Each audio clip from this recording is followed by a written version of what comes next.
नमस्कार सभी को।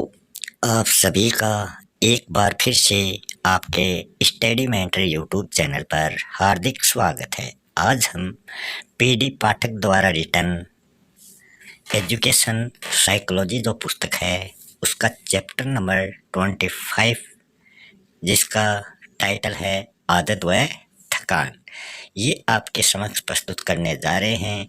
सभी प्रकार के कंपटीशन एग्जाम के लिए ये टॉपिक बहुत ही महत्वपूर्ण है। सबसे पहले हम देखेंगे आदत और उसके बारे में थकान।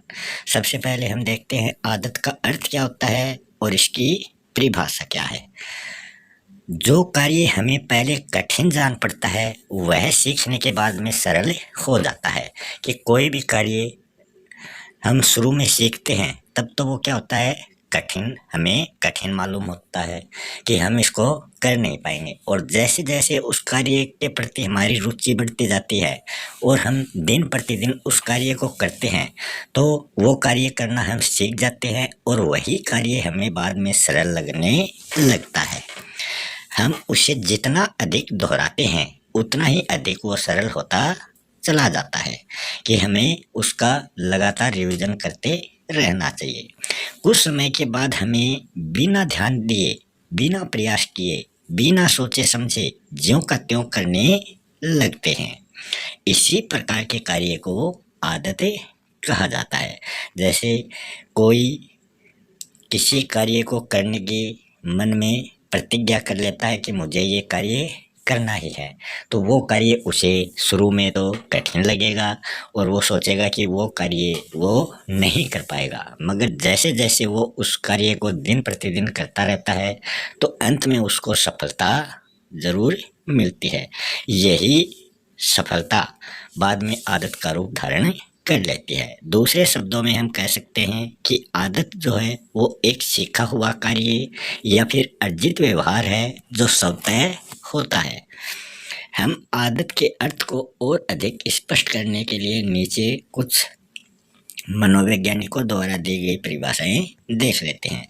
सबसे पहले गैरेट महोदय द्वारा दी गई परिभाषा देखते हैं। इन्होंने कहा कि आदत उस व्यवहार को दिया जाने वाला नाम है जो इतनी अधिक बार दोहराया जाता है कि वो यंत्रवत हो जाता है। फिर हम लेडेल महोदय के द्वारा आदत की परिभाषा देख लेते हैं। इन्होंने कहा कि आदत कार्य का वो रूप है जो शुरू में स्वेच्छा से और जानबूझकर किया जाता है, परंतु बार बार किए जाने के कारण वही कार्य स्वतः हो जाता है, मतलब अपने आप हो जाता है। फिर हम देखें मार्शल महोदय द्वारा दी गई आदत की परिभाषा। मार्शल महोदय ने कहा कि आदतें व्यवहार करने की और परिस्थितियों एवं समस्याओं का सामना करने की निश्चित विधियां मानी जाती हैं। फिर हम देखें आदतों के प्रकार कि जो आदतें होती हैं वो कितने प्रकार की होती हैं। तो आदतें अच्छी भी होती हैं और आदतें बुरी भी होती हैं। इस आधार पर आदतों के दो प्रकार माने गए हैं, अच्छी आदतें और बुरी आदतें। इनका संबंध जो है किनका, अच्छी और बुरी आदतों का, इनका संबंध जानने, सोचने, कार्य करने और अनुभव करने से होता है। वैलेंटाइन महोदय ने आदतों का वर्गीकरण निम्नलिखित रूप से किया है। सबसे पहले हम देखें यांत्रिक आदतें।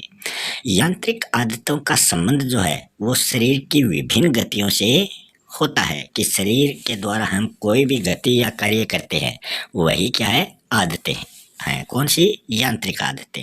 और हम इनको बिना किसी प्रकार के प्रयास के करते रहते हैं।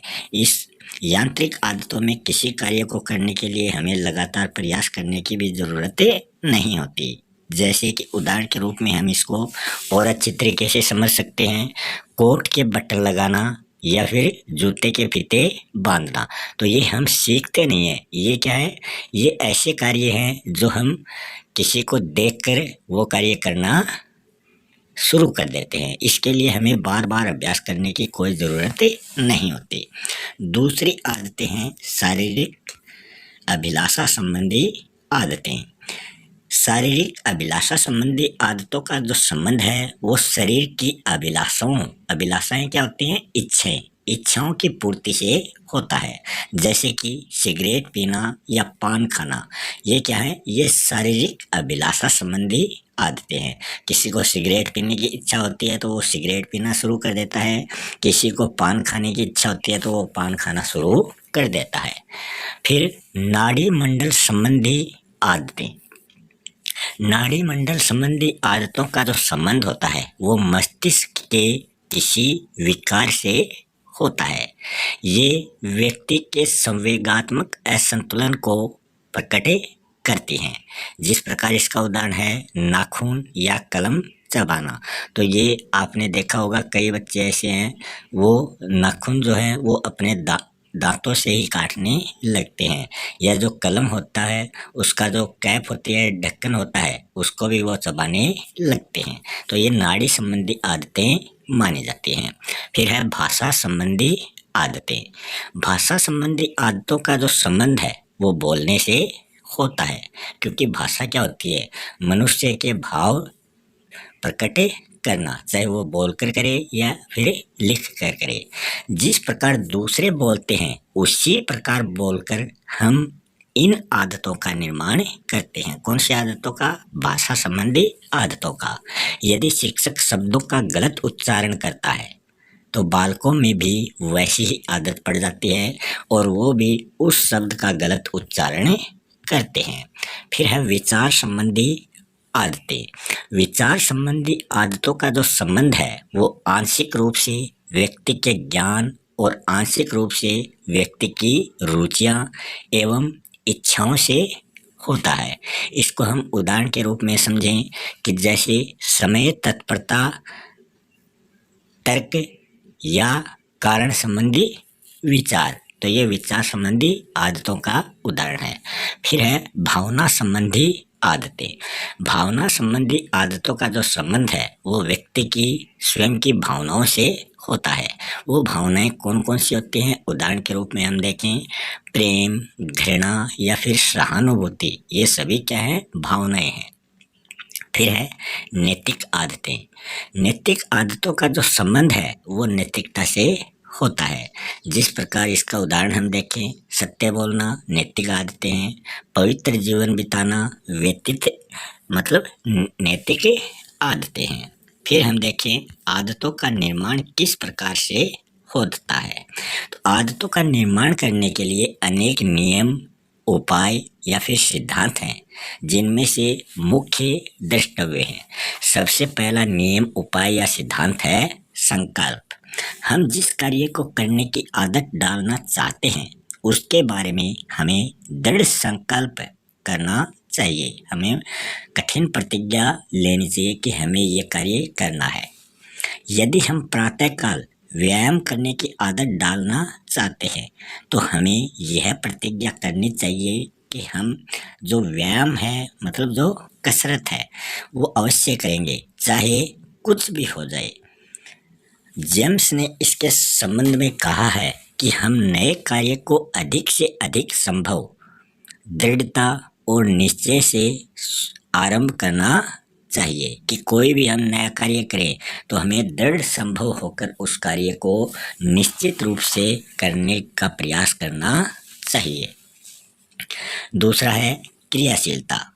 मतलब हम जिस कार्य को करने की आदत डालना चाहते हैं उसके लिए केवल संकल्प ही पर्याप्त नहीं है, संकल्प को कार्य रूप में परिणत करना भी उतना ही आवश्यक माना जाता है।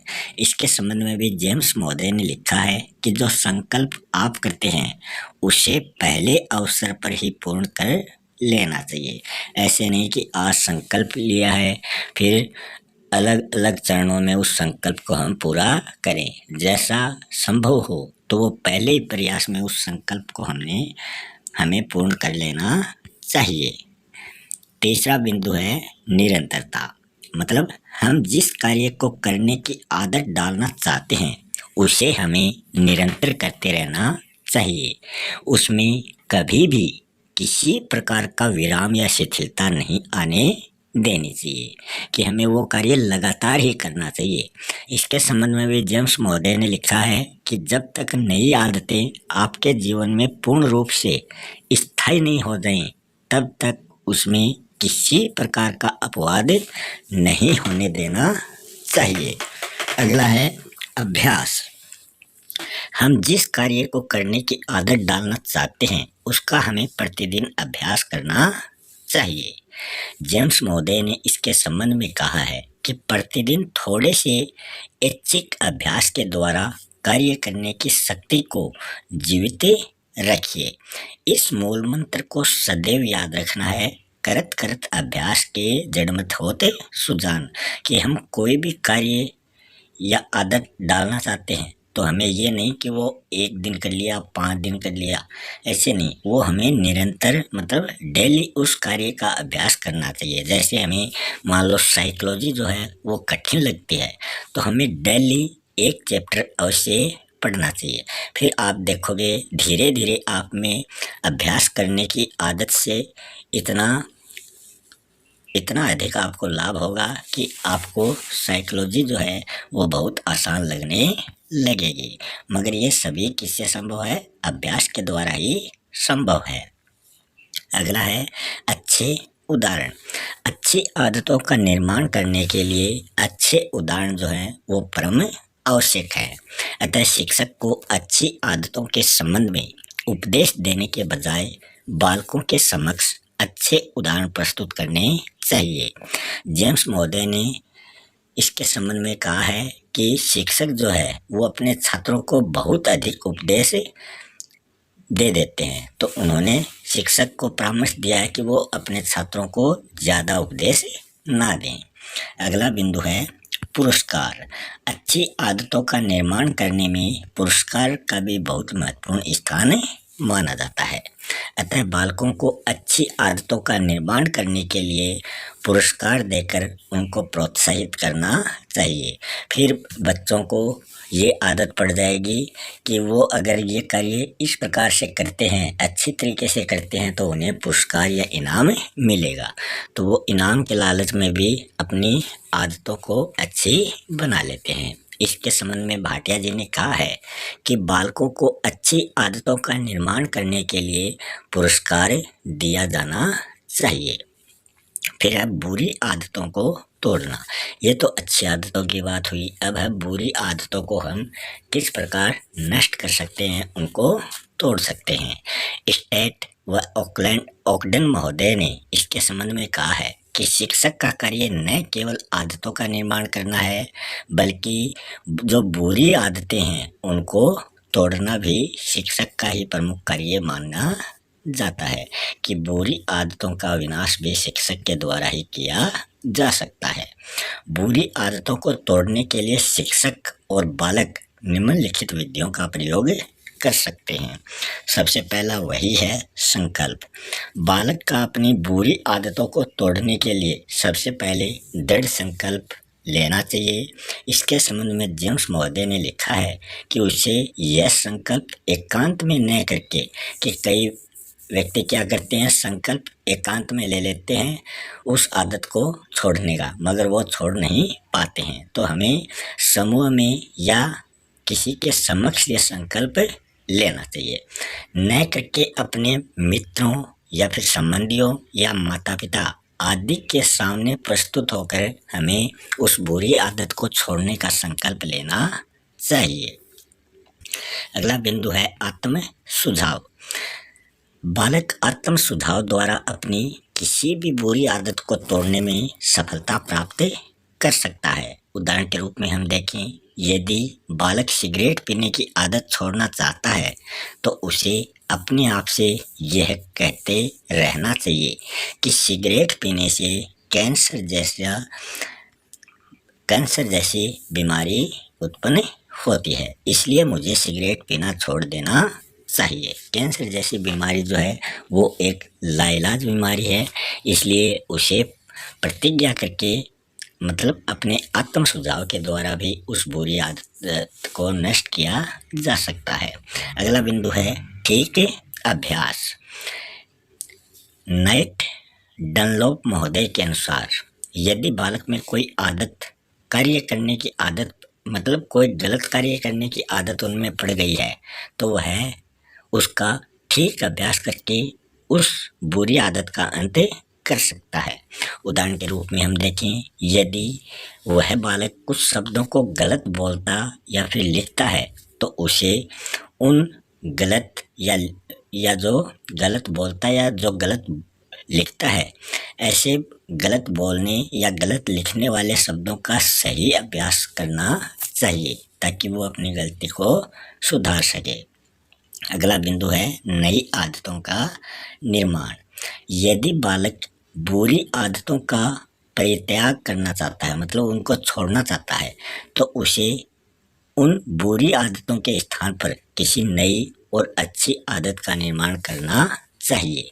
इसके संबंध में भाटिया जी ने कहा है कि अच्छी आदत जो है वो बुरी आदत के प्रकटीकरण को अवसर नहीं देती। मतलब जो अच्छी आदत है वो बुरी आदत पर हावी होती है, वो उसको दबा देती है, अतः उसका स्वयं ही अंत हो जाता है। किसका? बुरी आदत का।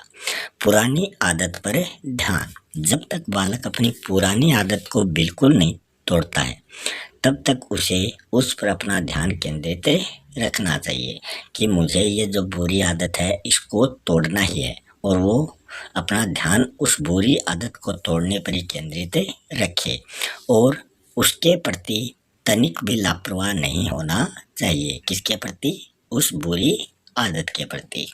अगला बिंदु है आदत का एकदम या फिर धीरे धीरे त्याग। इसके संबंध में जेम्स महोदय ने लिखा है कि बालक जो है वो कुछ आदतों का परित्याग उनको एकदम तोड़कर करता है, तो कुछ आदतें ऐसी होती हैं जिनको वो धीरे धीरे तोड़कर उनका अंत करता है। इसे हम उदाहरण के रूप में समझें, यदि उसने किसी नशीली वस्तु का प्रयोग करने की आदत है, किसमें? किसी बालक में, तो वह उसका प्रयोग सदैव के लिए एकदम बंद कर सकता है। यदि आदत इससे कम खराब है तो वह उसे धीरे धीरे तोड़ सकता है। उदाहरण के रूप में हम समझें कि वह चाय पीना धीरे धीरे कम करके बिल्कुल पूरी तरीके से वो उस चाय पीने की आदत को समाप्त कर सकता है। तो ये धीरे धीरे और एकदम से नष्ट करने वाली आदतों के बारे में बताया गया है। अगला बिंदु है अप्रत्यक्ष आलोचना।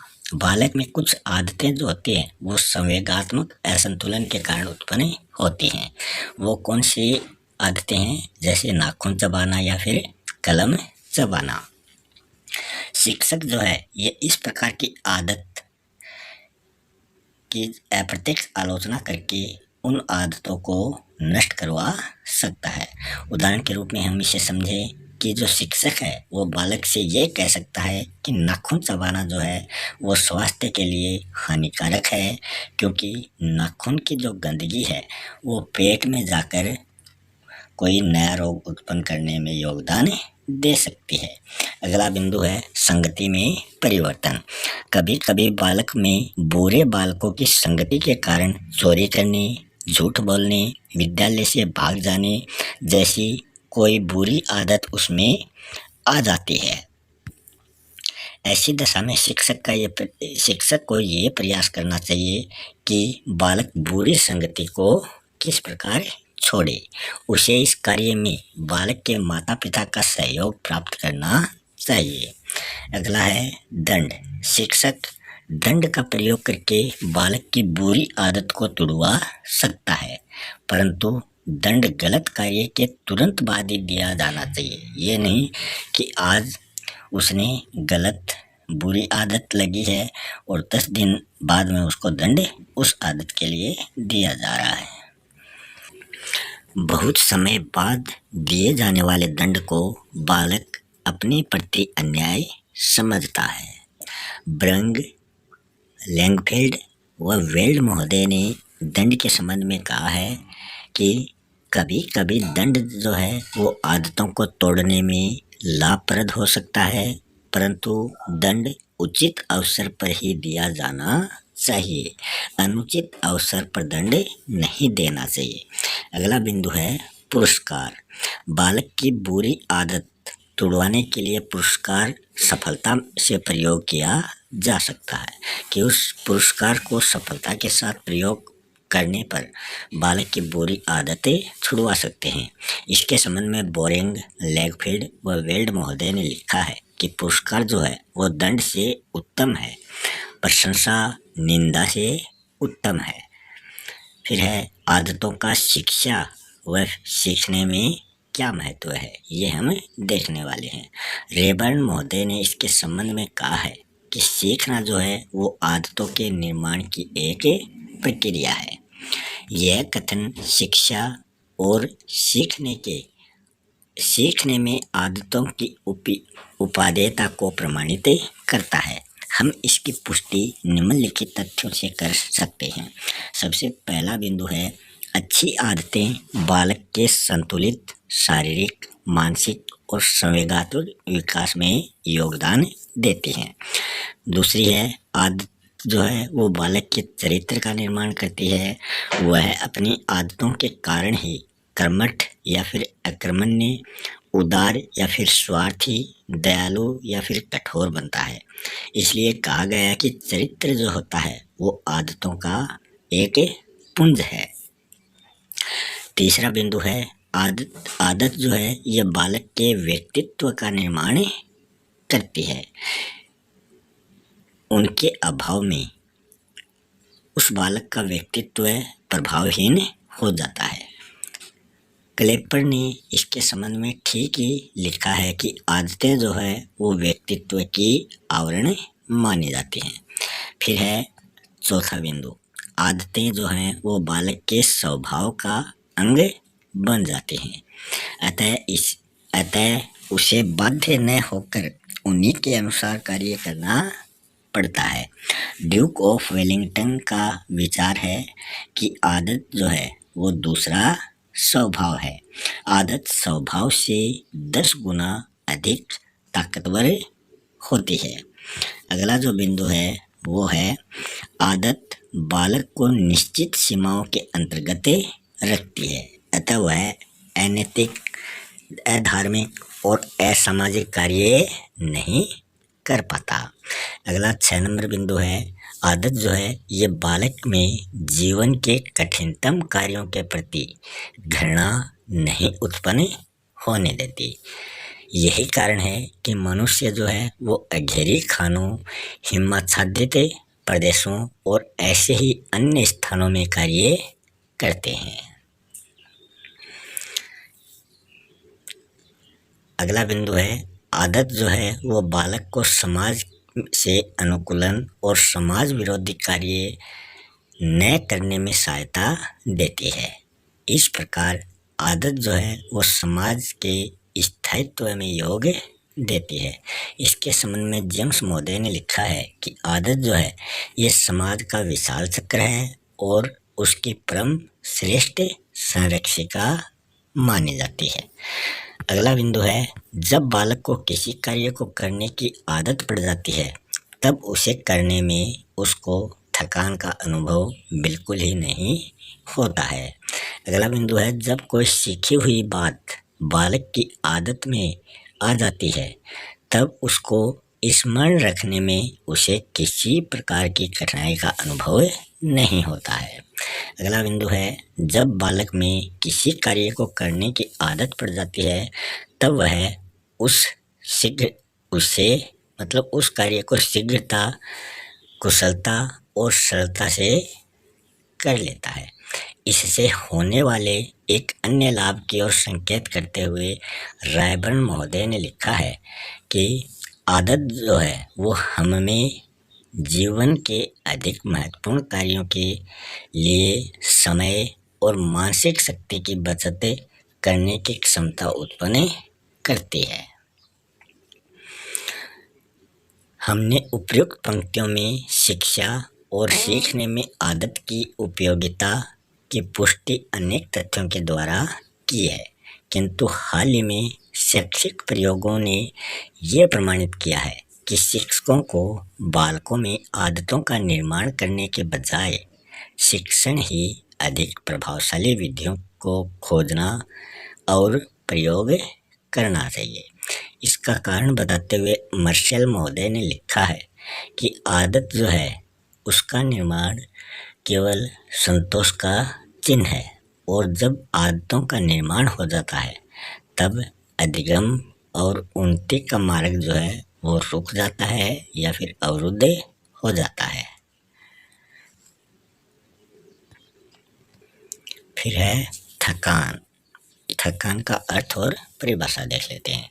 जब हम कोई कार्य करते हैं तब कुछ समय के बाद उस कार्य करने के दौरान हमारे शरीर में एक ऐसी स्थिति आ जाती है जब हमारी कार्य करने की इच्छा जो होती है वो बिल्कुल कम हो जाती है और हमारा जो शरीर है वो शिथिल हो जाता है। फलस्वरूप हम पहले से कम कार्य कर पाते हैं।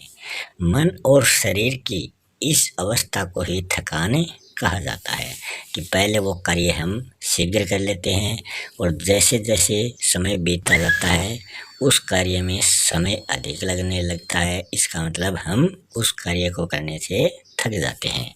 दूसरे शब्दों में कहें कि थकान जो है वो व्यक्ति की वह विशेष शारीरिक और मानसिक दशा है जिसके कारण उसकी वास्तविक कार्य क्षमता में लगातार कमी होती रहती है। इसकी परिभाषा देख लेते हैं थकान की। सबसे पहले है ड्रेवर महोदय द्वारा दी गई परिभाषा।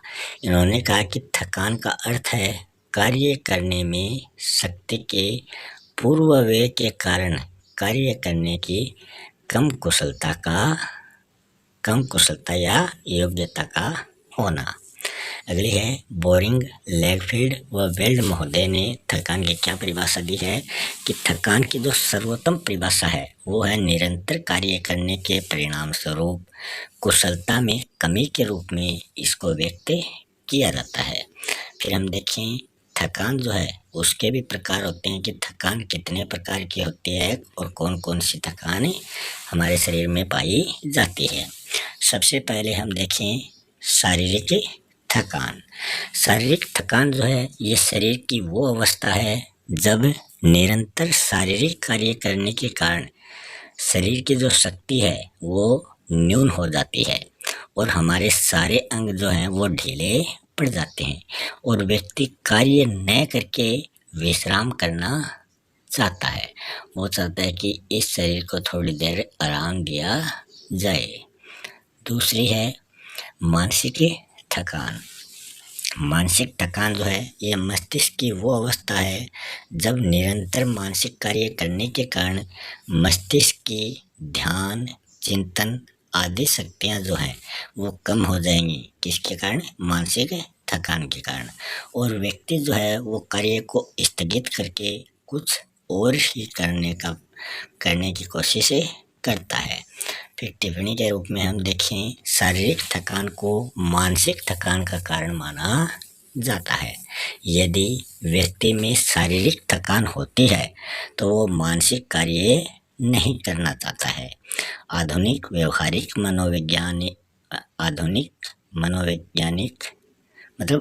व्यवहारिक मनोविज्ञान जो है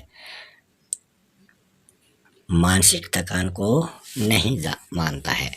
इसके संबंध में वैलेंटाइन महोदय ने लिखा है कि मानसिक थकान जो है वो साधारणतः केवल बोरियत होती है। जब तक व्यक्ति के कार्य में रुचि बनी रहती है, इंटरेस्ट बना रहता है, तब तक वह किसी प्रकार के मानसिक थकान का अनुभव नहीं करता है।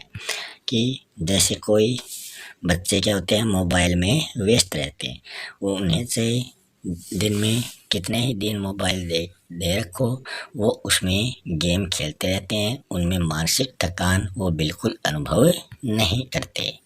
फिर है शारीरिक थकान के क्या लक्षण होते हैं। पहला लक्षण है शरीर का शिथिल होना, कमजोर होना। दूसरा है चेहरे का पीला और निस्तेज होना। तीसरा लक्षण है जम्हाई लेना, मतलब अंगड़ाई लेना और नींद के झपकी आना। अगला थकान का लक्षण है मुंह से सांस लेना और मुंह का खुला रह जाना।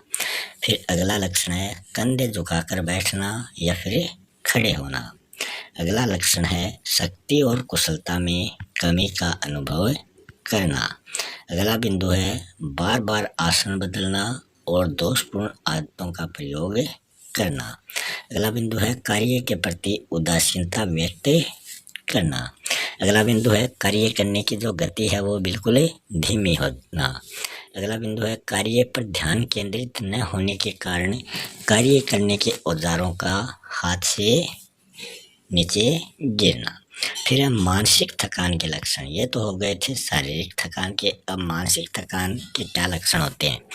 मस्तिष्क में भारीपन का अनुभव करना, चेहरे का पीला और निस्तेज होना, जम्हाई लेना और नींद की झपकी आना, स्वभाव में बेचैनी, घबराहट और चिड़चिड़ापन पैदा होना, सोचने समझने और विचार करने की शक्तियों का बिल्कुल कम होना, व्यवहार संबंधी समस्याओं का प्रकट होना, जैसे कि आपस में बातचीत करना, अनुशासनहीनता के कार्य माने जाते हैं। अगला बिंदु है कार्य पर ध्यान केंद्रित करने में असफल होना। अगला बिंदु है कार्य करने में अत्यधिक गलतियां करना। अगला बिंदु है कार्य के प्रति किसी प्रकार का उत्साह व्यक्त न करना। अगला बिंदु है कार्य करने से मन का ऊब जाना और उसमें रुचि न होना। फिर है विद्यालय में थकान के क्या कारण होते हैं। आपने देखा होगा विद्यालय या स्कूल में बच्चे जो हैं वो भी थकान का अनुभव करने लगते हैं। हम ये बिल्कुल नहीं सोचें कि किसी कार्य को करने पर ही हमें थकान होगी। सिम्पसन महोदय ने इसके संबंध में कहा है कि अनेक सीमा या दशाओं को थकान के मुख्य कारण माना जा सकता है। इस प्रकार के कार्यों में वे दशाएं शामिल हैं जिनका स्वरूप भौतिक, मनोवैज्ञानिक और शैक्षिक होता है। फिर थकान के कारण कौन से हैं जो द्रष्टव्य हैं। सबसे पहला है दोषपूर्ण पाठ्यक्रम और अरोचक एवं अमनोवैज्ञानिक शिक्षण विधियों का प्रयोग करना। प्रेसी, रॉबिन्सन व हॉरेक्स महोदय ने इसके संबंध में कहा है कि अविवेकपूर्ण शिक्षण जो है वो थकान का कारण होता है। अगला बिंदु है कमरे में शुद्ध वायु के अभाव के कारण बालकों को पर्याप्त ऑक्सीजन मिलने में कठिनाई का अनुभव होता है। अगला बिंदु है कमरे में पर्याप्त प्रकाश न होने के कारण पढ़ते समय आँखों का आवश्यकता से अधिक बल आँखों पर पड़ता है। अगला बिंदु है कमरे में बालकों के बैठने के लिए स्थान की कमी होना। अगला बिंदु है बालकों के गठन के लिए उपयुक्त फर्नीचर। सिम्पसन महोदय ने इसके संबंध में कहा है कि अनुपयुक्त फर्नीचर जो है वो बालकों की वास्तविक शारीरिक थकान में प्रत्यक्ष योगदान देता है। अगला बिंदु है बालकों के बैठने के दोषपूर्ण आसन। अगला बिंदु है बालकों की पौष्टिक और संतुलित भोजन के कारण शारीरिक निर्बलता और अस्वस्थता। अगला बिंदु है बालकों के शारीरिक दोष हैं जैसे कि बहरापन और निकट दृष्टि दोष। अगला बिंदु है बालकों के लिए व्यायाम और मनोरंजन की दोषपूर्ण व्यवस्था होना। अगला बिंदु है थकाने वाले शारीरिक आयाम के बाद मानसिक कार्य करना। फिर अगला बिंदु है दोषपूर्ण समय तालिका अर्थात दो कठिन विषयों का लगातार शिक्षण लगातार देर तक लिखने का कार्य करना। अगला बिंदु है धुएं और निरंतर शोरगुल के कारण विद्यालय की दोषपूर्ण स्थिति। सिम्पसन महोदय ने इसके संबंध में कहा कि ध्यान को विचलित करने वाला शोर थकान की भावना में योग देता है। अगला बिंदु है भय और दंड पर आधारित कठोर अनुशासन के कारण बालकों में संवेगात्मक असंतुलन की उत्पत्ति होती है। अगला बिंदु है कार्य का बालकों की रुचि के अनुकूल बिल्कुल ही नहीं होना। अगला बिंदु है कार्य का बालकों के मानसिक स्तर से अधिक ऊंचा होना। अगला बिंदु है अधिक गहरा कार्य का अन्य किसी प्रकार से रात में देर तक जागना। अगला बिंदु है घर के पास किसी उपद्रव के कारण नींद न आना। फिर हम देखेंगे थकान कम करने के उपाय कौन कौन से हैं। विद्यालय में थकान को कम करने के लिए निम्नलिखित उपाय अपनाने चाहिए। पहला बिंदु है विद्यालय का समय जो है वो प्रतिदिन सुबह 6 बजे या 8 पीरियड से अधिक नहीं होना चाहिए। कम से कम 35 या 40 मिनट का एक पीरियड होना चाहिए। ग्रीष्म ऋतु में पहले 5 घंटे 35-35 मिनट के और अंतिम जो 3 घंटे हैं वो 30-30 मिनट के होने चाहिए। और शीत ऋतु में मतलब सर्दियों में घंटों की जो अवधि है वो 5-5 मिनट बढ़ाई जा सकती है। फिर है विद्यालय में 2 अवकाश होने चाहिए।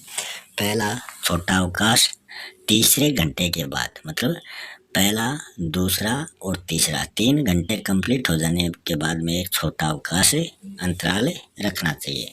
और दूसरा जो बड़ा अवकाश है वो 5वें घंटे के बाद में रखना चाहिए। तीसरे में छोटा वाला और फिर चौथा 5वां पीरियड और लगा के फिर बड़े वाला अवकाश रखना चाहिए, जिससे जो छात्र हैं वो अपना भोजन कर सकें। बालकों को थोड़ा विश्राम मिल जाने से उनमें पुनः नवीन स्फूर्ति या ताजगी आ जाती है। अगला बिंदु है विद्यालय में प्रकाश के लिए काफी दरवाजे, खिड़कियां और रोशनदान होने चाहिए। विद्यालय में बालकों के लिए दूध या फिर अल्प आहार की समुचित व्यवस्था होनी चाहिए। कक्षा में बालकों के बैठने के लिए पर्याप्त स्थान होना चाहिए और उनके लिए उपयुक्त फर्नीचर होना चाहिए। समय सारणी इस प्रकार बनानी चाहिए कि एक विषय के 2 घंटे, लिखित कार्य के 2 घंटे और कठिन विषयों के 2 घंटे लगातार न आए। मतलब 2 घंटे लिखित कार्य, उसके बाद में 2 घंटे लगातार कठिन कार्य ना आए। 1 घंटा कठिन कार्य, 1 घंटा सरल कार्य, 1 घंटा लिखित कार्य, 1 घंटा मौखिक कार्य। इस प्रकार समय सारणी का आयोजन करना चाहिए। समय सारणी में लिखित कार्य के बाद में मौखिक कार्य और कठिन विषय के बाद में सरल विषय आने चाहिए। शिक्षक को रोचक और मनोवैज्ञानिक शिक्षण विधियों का प्रयोग करना चाहिए। बालकों के लिए तीसरे या चौथे घंटे के बाद में व्यायाम, मनोरंजन, खेल कूद और पाठ्यक्रम सहगामी क्रियाओं की व्यवस्था होनी चाहिए। बालकों की कार्य में रुचि उत्पन्न करनी चाहिए और उनको अधिक गृह कार्य नहीं देना चाहिए। बालकों को घर पर पर्याप्त विश्राम करने, सोने एवं पौष्टिक संतुलित भोजन करने का परामर्श उचित समय पर देना चाहिए। अंत में सारांश रूप में हम कह सकते हैं कि शिक्षक को विद्यालय के वातावरण और बालकों के शारीरिक, मानसिक और संवेगात्मक पहलुओं में इतने विवेक और कुशलता से सामंजस्य स्थापित करना चाहिए कि वे थकान का अनुभव बिल्कुल न करें। पर इससे भी कई गुना अधिक आवश्यक यह है कि बालकों में यह विश्वास उत्पन्न करना कि उनको अपने शिक्षा संबंधी कार्य में सफलता का सामना नहीं करना पड़ेगा। इसकी पुष्टि में सिम्पसन महोदय ने अगर लिखित शब्द उद्धृत किए जा सकते हैं। मतलब आवश्यकता थकान उत्पन्न न होने देने के लिए शिक्षकों द्वारा सामंजस्य स्थापित किए जाने वाले अनेक कार्यों में से सर्वश्रेष्ठ यह है कि वे बालकों को आत्मविश्वास और सुरक्षा की भावना का विकास करें। फिर है थकान का सीखने पर प्रभाव। फिर है थकान का सीखने पर क्या प्रभाव पड़ता है। मनोवैज्ञानिकों ने सीखने की प्रक्रिया पर थकान के संबंध में अनेक प्रयोग किए हैं। हम उनको हम उनके निष्कर्षों को विभिन्न लेखकों के अनुसार नीचे की पंक्तियों में अक्षरबद्ध कर रहे हैं। पहला प्रभाव है कुशलता में कमी। सोरेनसन महोदय ने इसके संबंध में लिखा है, थकान की भावना बालकों को कार्य में कम कुशल बना सकते हैं। फिर है रुचि व उत्साह में कमी। थकान के कारण बालकों की कार्य के प्रति जो रुचि रहती है वो बिल्कुल खत्म हो जाती है। वे उसके प्रति किसी प्रकार का उत्साह प्रकट नहीं करते हैं और उस पर अपने ध्यान को केंद्रित नहीं कर पाते हैं। पर यदि कार्य में परिवर्तन कर दिया जाता है और बालकों को उसे करने के लिए पर्याप्त रूप से अभिप्रेरित कर दिया जाता है तो वे बालक उस कार्य को पूर्व स्फूर्ति, ताजगी या फिर शीघ्रता से करने लग जाते हैं। अगला बिंदु है मानसिक कार्य क्षमता में कमी। शारीरिक थकान का मानसिक थकान पर प्रभाव पड़ता है। इसलिए यदि बालकों में किसी प्रकार से शारीरिक थकान है तो उसकी मानसिक कार्य करने की क्षमता जो है वो बिल्कुल समाप्त हो जाएगी। अगला बिंदु है कार्य में अनेक गलतियाँ। नए बालक का गुणा करने के लिए जो क्रैकप्लेन महोदय ने कहा है कि बालकों को गुणा करने के लिए कुछ प्रश्न दिए गए हैं। उसने उनसे ये प्रश्न 2 अवसरों पर करवाए हैं, जब वे थके हुए थे और जब वे नहीं थके हुए थे। तो ये 2 अवसर थे, एक में तो बालक थके हुए हैं और दूसरे में बालक थके हुए नहीं हैं। अपने इन परीक्षणों से उसने ये निष्कर्ष निकाला है कि थकान के कारण बालक जो है वो अधिक गलतियाँ करते हैं। अगला बिंदु है कार्य की गति में शिथिलता। एवरिल महोदय ने इसके संबंध में कहा कि जब बालक थक जाता है तब उसकी कार्य करने की जो गति है वो बिल्कुल धीमी हो जाती है, चाहे कम शारीरिक श्रम हो या फिर मानसिक श्रम हो। फिर है कार्य की मात्रा व गुण में अपरिवर्तन। प्रेसी, रॉबिन्सन एंड हॉरेक्स महोदय ने इसके संबंध में लिखा है कि अनेक घंटों तक अधिकतम परिश्रम से किए जाने वाले मानसिक कार्य का साधारणतः उत्पादन पर कोई भी प्रभाव नहीं पड़ता है। थकान और कार्य के गुण में कोई संबंध नहीं पाया जाता। अगला बिंदु है व्यक्तिगत विभिन्नताओं के अनुसार प्रभाव। बालकों की व्यक्तिगत विभिन्नताओं के अनुसार उन पर थकान का कम या अधिक प्रभाव पड़ता है। फलस्वरूप उनके सीखने का जो कार्य है वो भिन्न प्रकार से प्रभावित है। अगला बिंदु है छोटे बालकों पर अधिक प्रभाव। एवरिल महोदय के अनुसार बालकों की आयु जितनी कम होती है उतनी ही जल्दी और अधिक थकान का वे अनुभव करते हैं, जिसके फलस्वरूप उनकी सीखने की गति और कुशलता जो है वो उतनी ही कम हो जाती है। अगला बिंदु है मानसिक थकान की प्रभावहीनता। व्यवहारिक मनोवैज्ञानिकों का मत है कि मानसिक थकान नाम की कोई चीज ही नहीं है। अतः यदि कार्य की रोचकता में कमी नहीं आती है तो बालक मानसिक थकान का अनुभव न करके अपनी पूर्व गति से उसे करते रहते हैं। अतः हम अपने इस कथन की पुष्टि में क्रो एंड क्रो महोदय का एक कथन देखते हैं। मतलब क्रो एंड क्रो ने लिखा है कि जिसे बहुधा थकान माना जाता है वह उस कार्य में रुचि की कमी है जिसमें बालक संलग्न रहता है। अगला बिंदु है प्रारंभिक थकान के बाद कुशलता। सोरेनसन ने इसके संबंध में अपने विचार प्रकट करते हुए लिखा है कि थकान की प्रारंभिक भावना का अनुभव करने के बाद प्रयास और कुशलता में निश्चित रूप से वृद्धि होती है। अतः थकान अनुभव करते ही कार्य करना बंद नहीं कर देना चाहिए।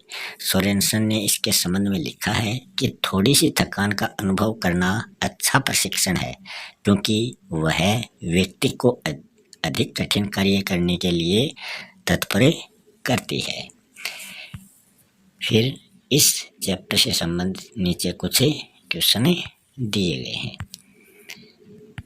अगर वीडियो अच्छा लगे तो वीडियो को लाइक करें, शेयर करें और अपने अमूल्य सुझाव कमेंट बॉक्स के रूप में आप हमें दे सकते हैं। अगर आप चैनल पर नए हैं तो चैनल को सब्सक्राइब करना भी ना भूलें। मिलते हैं नेक्स्ट वीडियो में एक नए टॉपिक के साथ। तब तक के लिए जय हिंद, जय भारत।